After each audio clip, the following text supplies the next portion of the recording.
lecture method, as much as we might like it, is the least effective way we know for passing along information. Reading is better, discussion is better. We know the least effective method is lecturing. It doesn't mean that we haven't survived as teachers with a lecture method. This is a Darwinian process. That is, when we go through school, the ones that are successful have learned with a lecture method, and therefore when we get to be teachers, we tend to use the lecture method because we survived and we think it's the best way. No, because it's been really well studied, and that is the lecture method is the least effective way.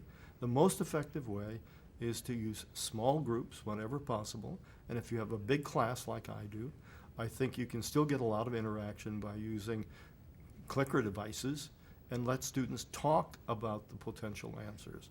That, I think, is a critical way to begin the process.